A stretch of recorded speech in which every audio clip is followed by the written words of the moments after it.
Ngapain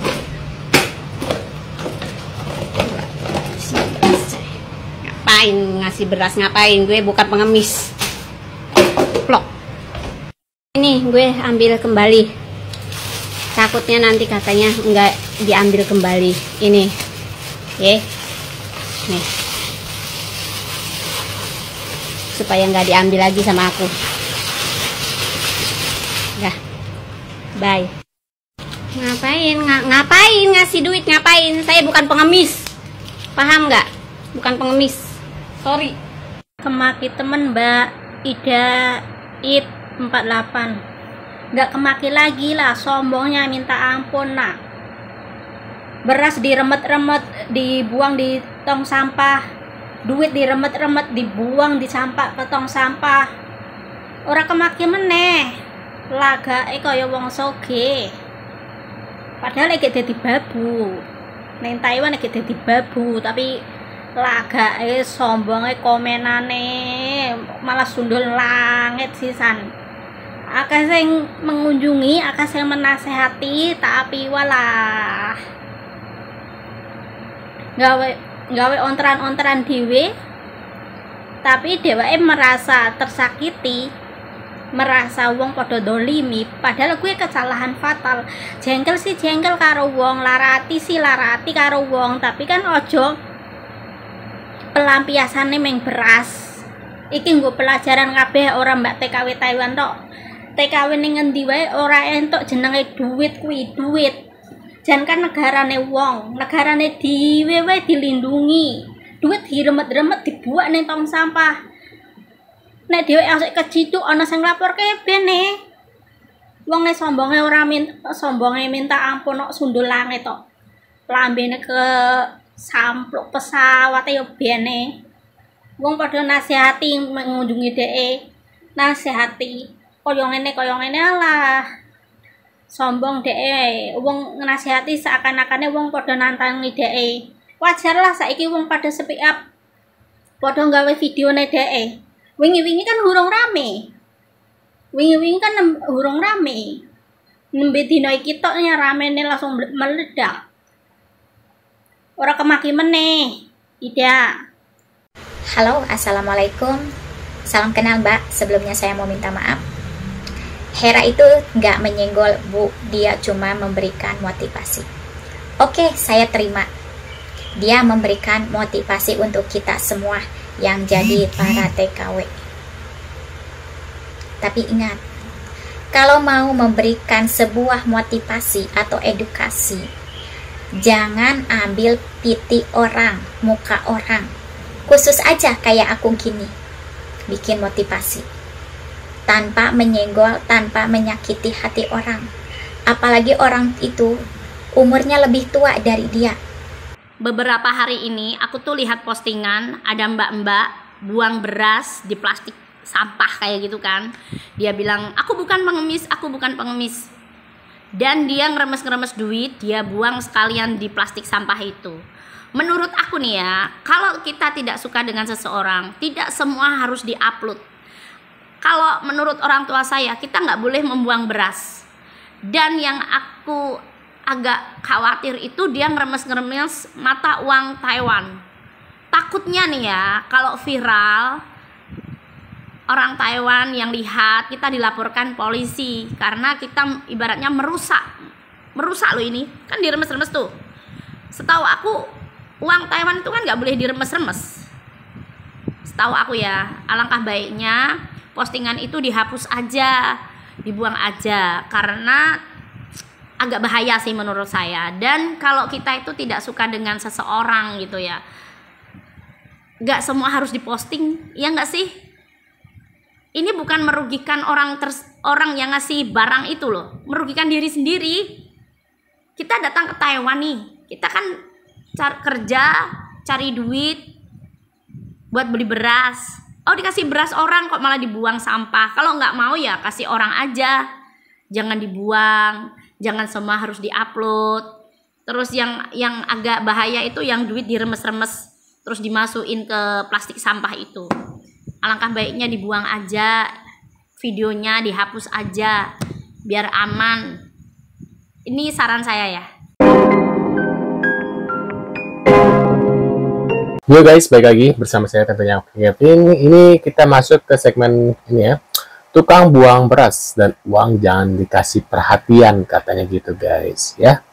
Dibilang tidak takut nih ngatain kalian sok tahu nggak tahu masalah sebenarnya. Lah siapa yang mau tahu masalah dia, tapi aku lihat lagi ketikanya udah dihapus. Nah ya, mungkin di private hub, tapi kan videonya sudah menyebar katanya. Yuk kita lihat bareng-bareng guys. Oke, mari kita baca komentar dari istri idaman yang tercantik terbahenol. Dia bilang, tidak takut malah ngatain kalian sok tahu, nggak tahu masalah sebenarnya. Lah, siapa yang mau tahu masalah dia? Tapi kulihat lagi ketikannya udah dihapus, VT-nya pun nggak ada. Mungkin di private, tapi kan videonya udah sampai kemana-mana. Bener banget. Mbak, nggak ada yang mau tahu masalah kamu. Nggak ada. Yang disoroti adalah perbuatan kamu yang kurang bijak dan terkesan sombong. Kenapa banyak orang yang menanggapi ini kontra atau tidak setuju dengan perbuatan kamu, atau bahkan banyak yang marah, bahkan ada yang sedih. Karena apa?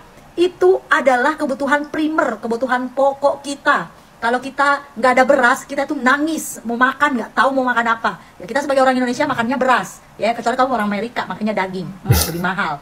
Kalau lagi duit kau buang lagi, orang di luar sana banyak yang bahkan 1 butir pun beras itu susah dia dapat, bahkan 1 rupiah pun susah dia dapat. Makanya banyak banget yang ngecam ke kamu. Dikecamnya bukan masalah kamu, kita nggak mau tahu masalah lu. Lu mau datanya dipinjam ke dia apa, itu kegoblokan lu, ya bukan masalah kita semua. Kita di sini cuma netizen ngelihat tingkah laku kamu yang naudzubillahi min zalik. Bahkan Tuhan sekalipun itu melarang kita buat buang-buang makanan, buang-buang rejeki. Apa yang kita sebut dengan rejeki? Yaitu makanan, beras, duit. Itu yang selalu ada di mindset kita kalau mendengar kata-kata rejeki. Ngerti nggak sih lu Mbak? VT-nya udah dihapus, iya karena udah kena mental, karena dia udah merasa bahwa videonya ini menimbulkan kontra, bukan pro ya, karena nggak ada satupun yang pro. Kalau ada satu yang pro dengan video yang kamu buat, berarti dia iblis, bukan manusia. Karena sifat yang sering membuang-buang atau memubazir ataupun sombong adalah sifat iblis, ya. Sekarang kamu malah sibuk klarifikasi sana sini, bikin video menjelaskan ke netizen, woi nggak ada gunanya, nggak ada gunanya kamu tahu nggak sebenarnya masalahku apa, kalian tuh nggak tahu sebenarnya masalahku apa, nggak ada yang mau tahu masalah lu, ya. Sekali lagi yang kita sorotin adalah perbuatan lu yang tidak terpuji, membuang beras dan membuang uang. Benar, karena di luar sana masih banyak orang-orang yang lagi membutuhkan, lagi kekurangan gitu ya. Kalau emang tidak suka diberikan uang atau beras, bisa diberikan lagi ke orang lain gitu ya, tanpa harus dibuang seperti itu. Itu jatuhnya kayak apa ya, kayak caper gitu ya, cari perhatian, udah gitu di videoin gitu, cari perhatian kita gitu supaya dihujat. Dia tahu gitu kalau ketika dia melakukan itu bakal viral gitu, bakal kayak nantangin ini viral nggak ya, dan ketika viral ya seperti itu gitu ya guys ya. Nanti takutnya ya ke depannya ya dia ya karena melakukan hal-hal seperti itu gitu ya, ya rezekinya dicabut takutnya ya, mau alam ya. Nah kita lihat lagi. Yang mana 2 hal itu tuh masih banyak orang butuhin di luar sana. Lu jangan sombong deh. Lu datang ke ke Taiwan itu nyari duit, bukan buat buang duit. Kalau lu udah bisa buang-buang duit, pulang sana. Pulang ke Indonesia. Nggak usah datang ke Taiwan. Kan udah kaya, ya kan? Udah pintar juga sampai minjemin data ke orang. Itu pintar banget. Saran aku sih ya teman-teman semuanya, kalau ada orang-orang kayak gini, kalian jangan pantengin akunnya, jangan juga follow.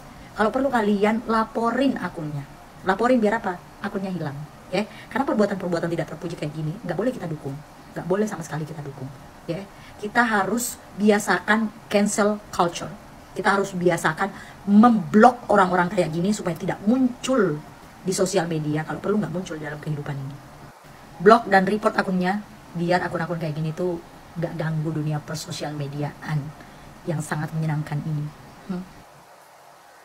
Maksudnya gimana? Ini apa nih? Ada Miss Yuni ya. TMI Hong Kong ini baru sebulan kerja sudah depresi sampai mau mengakhiri hidup karena dituntut keluarganya untuk kirim uang terus padahal masih potong gaji katanya gitu guys. Waduh kasihan banget. Duh, nggak bahaya kan dok? Ngopo kok bisa mikir hah? Kenapa? Saya di Indonesia dituntut kamu harus gini. Yang nuntut kamu siapa? Jadi aku keluarga saya tuh. Keluarga kamu nuntut apa?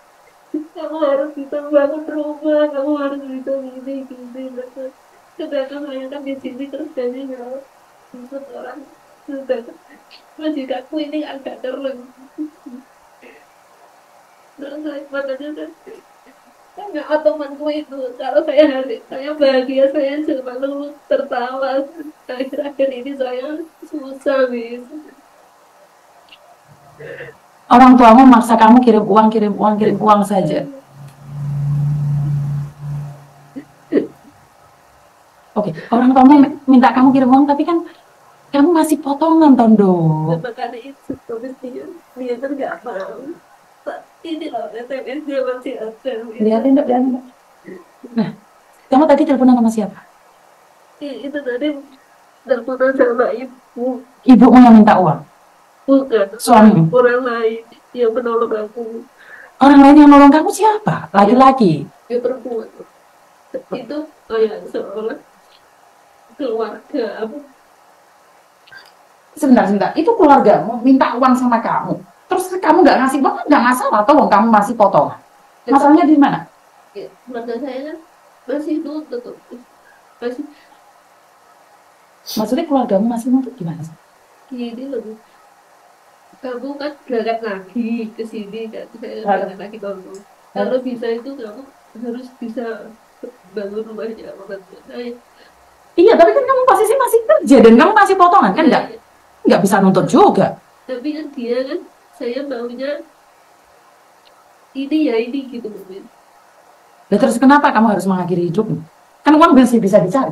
Nah, saya sudah ibaratnya sumpah mungkin. Tapi sumpah bukan berarti harus mengakhiri hidup. Terus makanya kamu pikirannya sumpah terus kamu pokcoy ya. Ya itu mungkin bisa. Karena efek dari sakit hati ya, Dok. Itu. Sebenarnya aku tuh orangnya dulu lebih.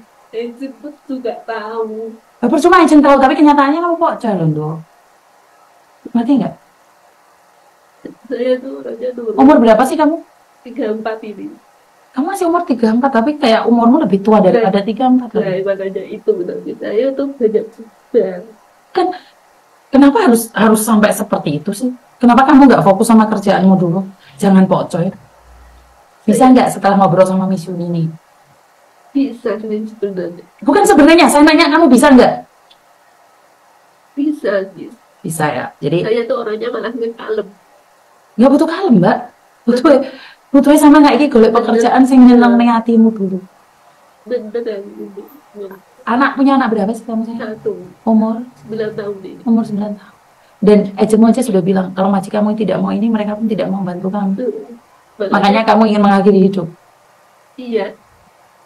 Nggak seperti itu. Terus siapa yang jaga anak umur 9 tahun sayang? Ya saya selain sama kakak umur. Loh, masa iya sih kalau orang sudah meninggal malah ngerepotin keluarga kan enggak? Banget. Nggak ada bingung. Iya, kalau gitu jatuhnya apa ya, merepotkan keluarganya ya. Dengan mengakhiri seperti itu kan, ya lu bukan berarti di sana bakal tenang, malah bakal sengsara gitu ya.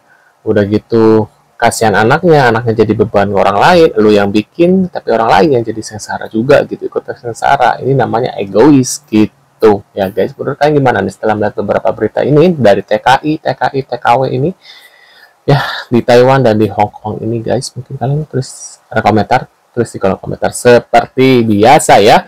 Dan terima kasih sudah hadir. Kita akan bertemu lagi di video selanjutnya. Saya selalu buat kalian ya. See you guys.